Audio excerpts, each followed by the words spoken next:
action, let's go. 수업 건물을 찾으러. Assalamualaikum warahmatullahi wabarakatuh. Perkenalkan, nama saya Sifani Siti Rahayu. Saya murid SMPN 1 Dayakolot. Hari ini saya akan membacakan tulisan singkat tentang buku novel laut bercerita.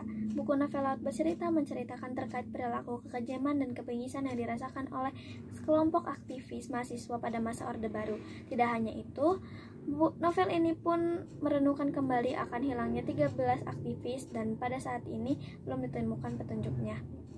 Novel ini terbagi menjadi 2 bagian dengan jarak waktu yang jauh berbeda. Adapun pada bagian pertama diceritakan melalui sudut pandang yang bernama Biru Laut bersama teman-teman sesama aktivisnya seraya menyelesaikan tujuan atau visi mereka.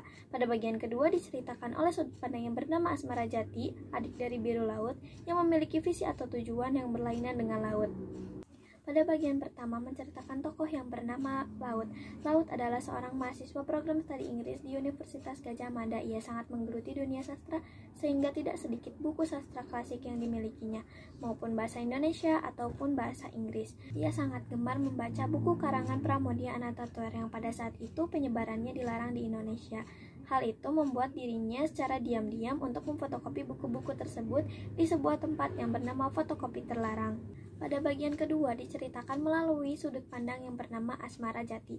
Asmara dengan Laut memiliki tujuan atau visi yang berbeda, di mana adiknya itu lebih menaruh minat bakat kepada sains, sedangkan Laut lebih cenderung kepada bidang sastra. Selain hal-hal yang saya sebutkan tadi, masih banyak yang dapat kalian ambil dari buku Laut Bercerita.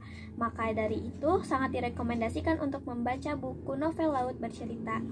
Sekian tulisan singkat tentang novel Laut Bercerita. Terima kasih. Assalamualaikum warahmatullahi wabarakatuh. 트레저와 함께 달려. Ready for action, let's go. 수업 건물을 찾으러.